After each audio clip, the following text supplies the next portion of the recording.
If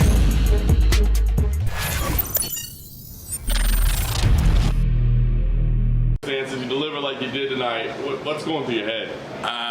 Shit. Am I allowed to curse? Of course you can. Oh, shit. Great. I mean, like, it's nuts. I mean, I don't know. Like, you know, people always say if you really push and push and push and push for something, it'll actually happen. But I've been pushing at this for a long time. And I've hit a lot of bumps in the road, a lot of stumbling, a lot of trip-ups, injuries, all kind of stuff, all kind of insanity. And now I'm right where I'm supposed to be. Like, it's nuts. I don't know. I couldn't arrange this better. I fought 3 weeks ago. Like, I took this fight on 4-day notice.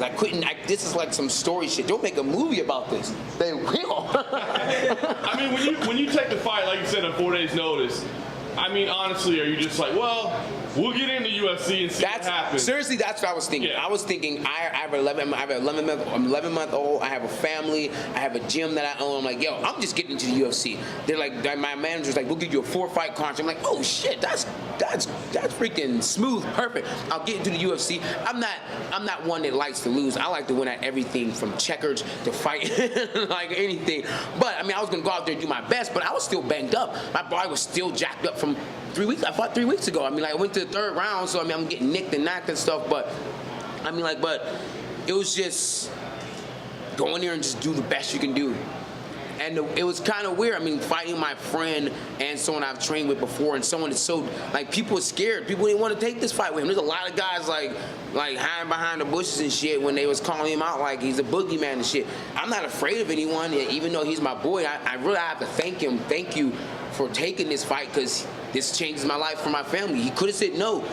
A lot of fighters would have said, nah, man, I'm cool, never mind. And he could have said that, but he took the fight knowing it was a dangerous fight, knowing that we have trained together before, and that I'm known for knocking motherfuckers out. That's what I like to do. I mean, that's what we both like to do. I mean, like, if you count my losses, I've been finished all 6 of my times. So I have a really high finish rate. If I go in there, I'm pulling the grenade, and it's either me or you. And I've gotten better at times, so. You mentioned the 50 G's. What would the 50 G's do for you? You said it changed your life just to get Yeah, man. Like I said, I own a gym and stuff. I mean, like, it would just make life a lot smoother for the family and everything. And it would just put me in the right direction. I'm getting 50 G's. I'm already positive thinking. Dana, you know you want to give me 100 G's. Because you said you can win performance of the night and knockout of the night. I took that fight on 4 days notice. This is my 2nd fight in 3 weeks. And it's my 2nd knockout. That's knockout of the night and performance. 100 G's, Dana, because you the man, Dana. Send this message to you. I want to meet you too. Khama, you're clearly making the most of your time on the mic and with the media. You know, you talked about it, you're in the small show, now you're in UFC. What's been your favorite part of being part of the fight week and everything else that goes on? Seriously, the fighters are the fighters, the big name fighters were like super cool, man. Like, they were, like, I met DC my first day in here in the sauna, and I was like, yeah, man, I'm fighting one of my buddies. Like, man, fuck that, you gotta get your money, man. Like, him and his team were super cool, and I pulled out Sweet Sweat, and he was screaming at me, telling me to put it away because it makes him have like bad memories of cutting extra weight. So I mean, everyone that I met was super cool, and like even the UFC staff was freaking amazing. Just make me feel like really welcome, and like they're really appreciative of me taking a fight on short notice, and it was just like good vibes. I didn't have no negative vibes at all. Like, it was amazing. It was nuts. So that's pretty much it. The fact that it was one short notice, did it have any benefit effects? Given they didn't have to sit on it. I never thought about it. Yeah. I couldn't think. I had no time to anticipate anything because I was too busy trying to fucking cut 19 pounds. I'm like, shit, I need to cut 19 pounds off. How am I gonna do this? So I wasn't thinking about, oh, what should I do? Like, my coaches, they gave me a little bit of game plan, but we were just like, you fought 3 weeks ago. Do the same shit you did 3 weeks. Like, in fact, like, some of the stuff that he did was some of the same stuff that my last guy did. Like, when that arm cocks back, you can hit your counter in there. It's kind of like the same stuff. It's position, like small technical stuff. I said this once, I'll say it again. Tony Ferguson said it first. The only thing you can control in a fight is your pace. So that's all I meant to control. I made sure I was coming here and push hard and stay on top of it. But I'm sure you want full camp. Hell yeah. I want. Depends on the money. If they call me up and say, hey man, we got this big ass fight you take on like 3-day notice, money talks. I mean, I'll be realistic. I'm about to turn 33. I'm really not trying to be a world champion. I don't really give two shits about belts except for the ones that hold my pants up. I want to make money. Lots and lots and lots of oogobs of money. And I want my kids to be able to watch highlight videos of me and be like, oh my God, my father was a world destroyer. So I want to get fights where these people want to sit in there. Like that fight tonight, as you can see, me and Devonte, like, I can wrestle. I'm from Pittsburgh, from Pennsylvania. We wrestle. I just don't like to. I prefer giving people what they want to see, and that's knockouts. It's been a long road for you to get here, and I know maybe a couple of years ago you were probably on their radar and you had some setbacks. How much do you feel like that did make you a better fighter tonight?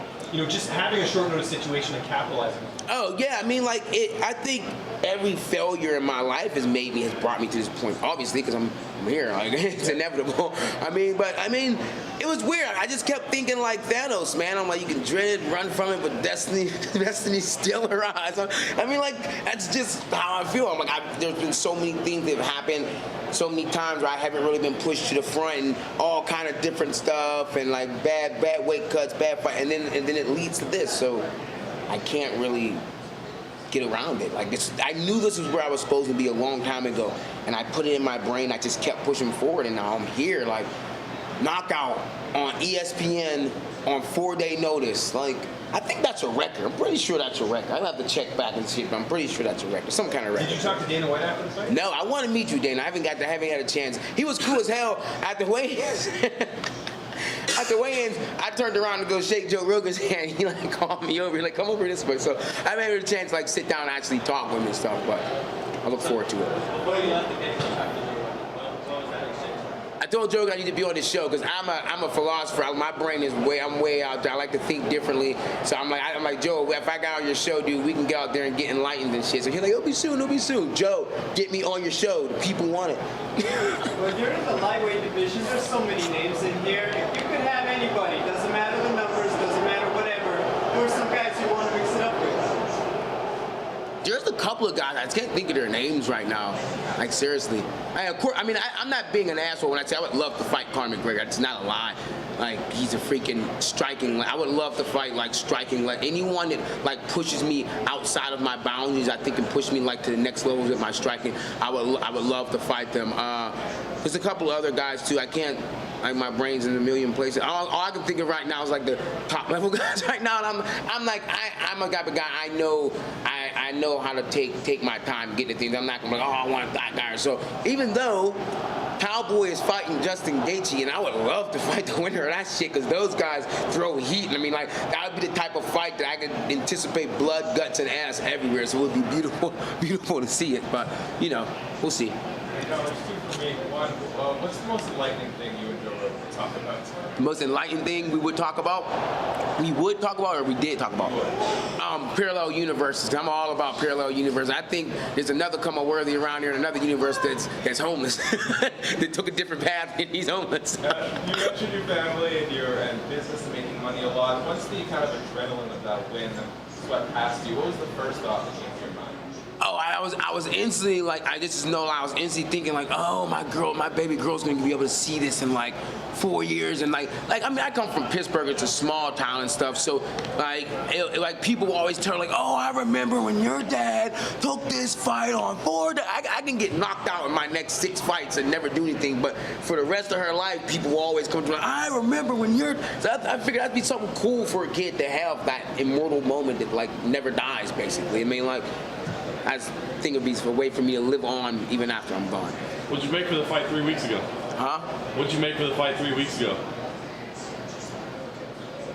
Like a total combined after ticket sales and everything, like $5 grand, $6 grand.